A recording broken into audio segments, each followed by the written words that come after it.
ओम नमो भगवते वासुदेवाय। श्रीमद् भगवद गीता 18वां अध्याय। अर्जुन ने पूछा, हे मधुसूदन, संन्यास और त्याग के तत्व पृथक पृथक जानने की इच्छा करता हूँ।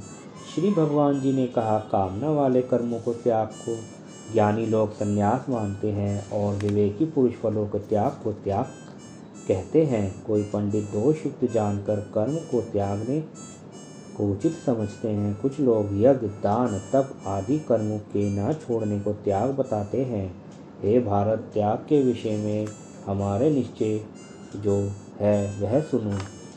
त्याग 3 प्रकार के होते हैं। यज्ञ, दान, तप आदि कर्म त्यागने नहीं चाहिए। वे अवश्य करने योग्य हैं, क्योंकि ये तीनों ज्ञानियों को पवित्र करते हैं। ये सब कर्म आसक्ति और फल को त्याग कर करने चाहिए। मेरा निश्चय मत यही है जो उत्तम है। अपने नियमित कर्मों का त्याग उचित नहीं। यदि मोहवश ऐसा किया जाए तो वह तामस त्याग है। कर्म दुखप्रद है। यह विचार करके और शरीर के क्लेश के भय से जो त्याग कहलाता है, उसे त्याग का फल नहीं मिलता। यह राजस त्याग कहलाता है। हे अर्जुन, अपना कर्म अवश्य करने योग्य है।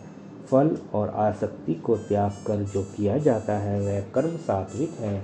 जो दुखदायक कर्म से द्वेष नहीं करता, सुखदायक कर्म से प्रीति नहीं करता, वह त्यागी सत्यशील बुद्धिमान मुक्ति के योग्य है। देहधारी संपूर्ण कर्मों का त्याग नहीं कर सकता। कर्म फल त्याग कर कर्म करने वाला त्यागी है। कर्म फल 3 प्रकार के हैं, अनिष्ट, इष्ट और मित्र। जो त्याग नहीं करते उनको ये मरने के पीछे मिलते हैं। योगियों को कभी नहीं मिलते। शरीर, वाणी और मन से भला या बुरा जो काम आरंभ किया जाता है, उसके 5 कारण हैं। ऐसा होने पर भी जो केवल आत्मा को ही करता जानता है, वह दुर्मति कुछ नहीं जानता। जिसको यह अहंकार नहीं कि मैं करता हूँ और जिसकी बुद्धि कर्मों से लिप्त नहीं है, वह मनुष्य प्राणियों को मारकर भी उनको नहीं मारता, उनमें नहीं बंधता। ज्ञान, श्रेय और ज्ञाता, ये तीनों ही कर्म के साधन हैं। सांख्य शास्त्र में ज्ञान, कर्म और कर्ता सात्विक गुणों के भेद 3 प्रकार के हैं। इनको भी सुनो। जो सब भिन्न भिन्न प्राणियों में अविनाशी अविभक्त सत्ता को देखता है, वह ज्ञान सात्विक कहलाता है। जिस ज्ञान से प्राणियों में नाना प्रकार की सत्ताएं दिखाई देती हैं, उसको राजन ज्ञान जानो।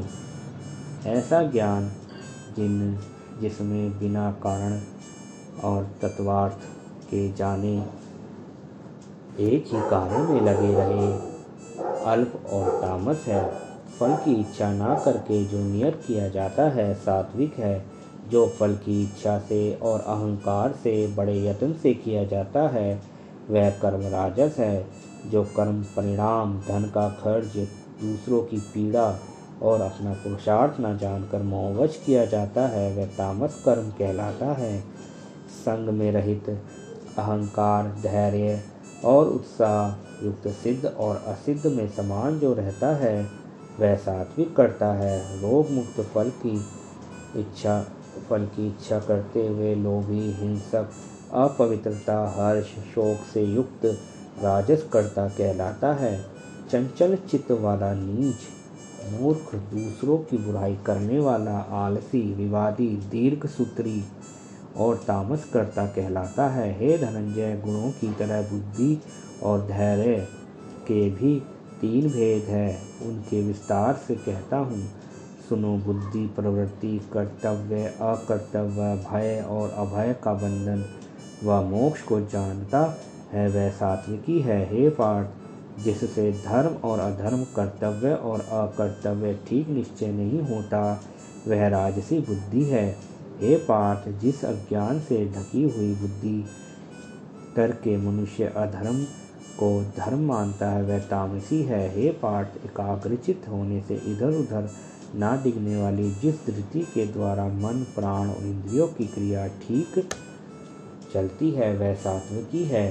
हे पार्थ, जो प्रसंग से फल की इच्छा वाला है, जो धर्म, काम और अर्थ के धारण करता है, उसकी धृति राजसी है। हे पार्थ, जिस धृति से मूर्खजन निद्रा, भय, शोक, विवाद और मद को नहीं त्यागते वही तामसी वृत्ति है। हे भारत, 3 प्रकार के सुखों को सुनो, जिनके अभ्यास से चित्त रमता है, दुख का अंत हो जाता है, वह सुख सात्विकी है। जो प्रारंभ में विष के समान, अंत में अमृत के समान होता है, जो सुख आरंभ में अमृत तुल्य है और अंत में विष के सदृश विषयों और इंद्रियों के संयोग से होता है, उसे राजस कहते हैं। जो सुख आदि और अंत दोनों में मनुष्य के मोह में फंसाता है और जो नींद के आलस्य और प्रमाद से उत्पन्न होता है, वही तामस है। प्रकृति के इन 3 गुणों से अलग कोई वस्तु आकाश, पाताल, देवलोक में नहीं है। हे परंतप, ब्राह्मण, क्षत्रिय, वैश्य और शूद्रों के कर्म स्वाभाविक गुणों में बटे हुए हैं। सम, दम, तप, पवित्रता, क्षमा, नम्रता, ज्ञान, अनुभव, परलोक में श्रद्धा, ये ब्राह्मण के स्वाभाविक सिद्ध कर्म हैं।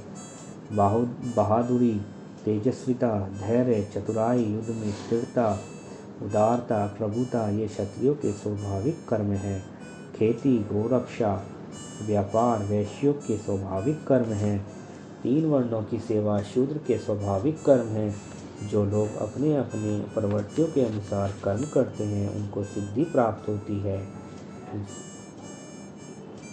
वह सुनो, जिसमें सब प्राणियों की प्रवृत्ति होती है, जिसने सब जगत को विस्तार किया है, उस ईश्वर को अपने कर्मों के द्वारा आराधना करके मनुष्य सिद्धि को पाता है।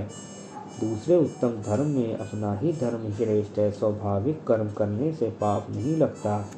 हे कौन्तेय, दोष युक्त भी स्वाभाविक धर्म को त्याग ना करे। सर्वत्र आसक्ति को छोड़ने वाला, आत्मा को जीतने वाला, इच्छा रहित मनुष्य संन्यास के द्वारा सर्व कर्म निवृत्त पाकर सिद्धि को पाता है। हे अर्जुन, इस प्रकार का पुरुष सिद्धि को पाता है, वह फिर किस तरह ब्रह्म को प्राप्त होता है, सो मुझसे सुनो। यही इस ज्ञान की परानिष्ठा है।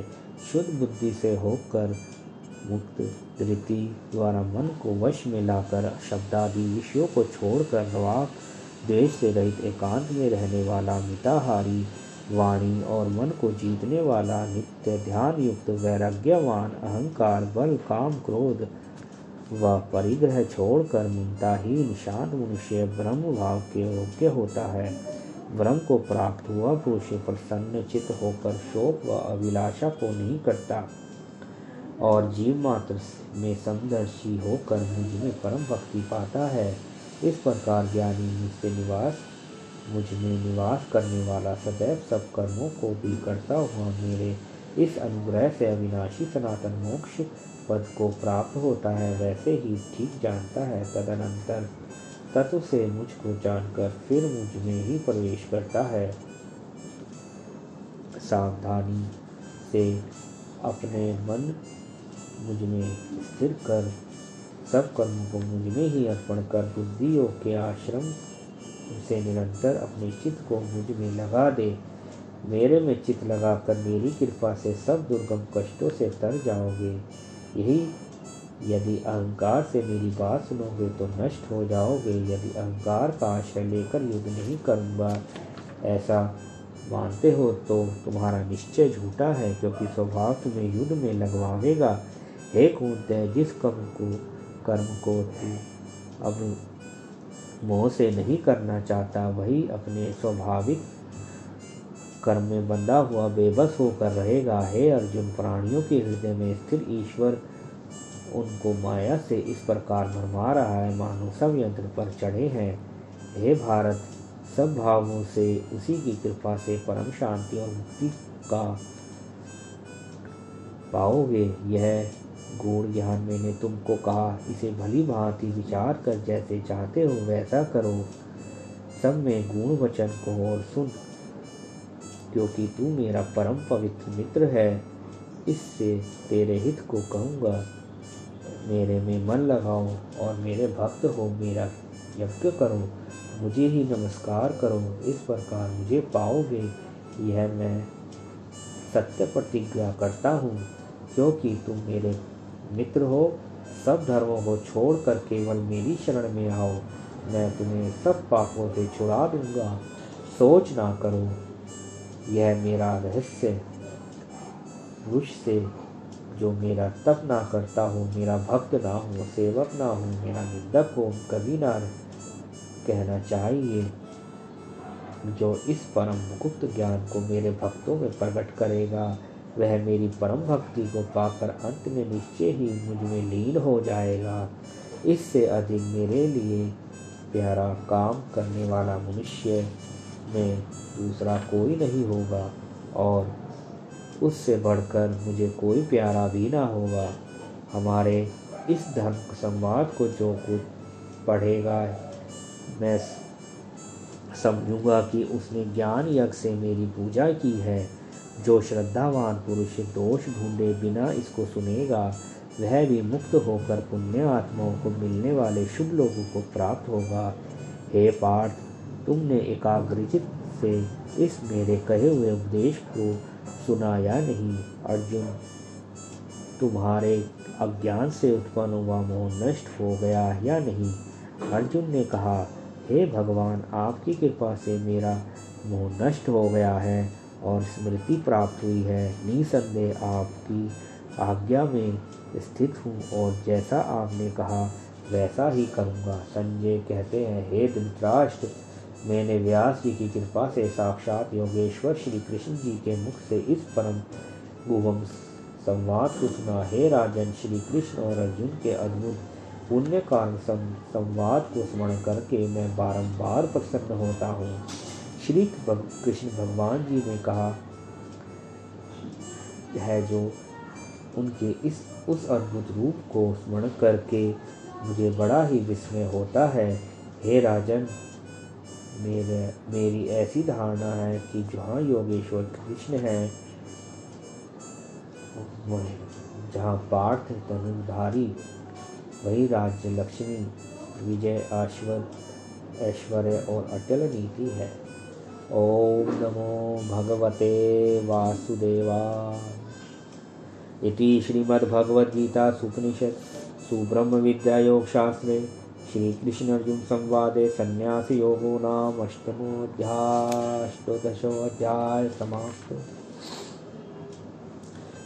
ओम नमो भगवते वासुदेवाय। 18वें अध्याय का महात्म्य। श्री नारायण जी बोले, हे लक्ष्मी, 18वें अध्याय का महात्म्य सुनो। एक समय सुमेरु पर्वत पर देवलोक में इंद्र अपनी सभा लगाए बैठा था।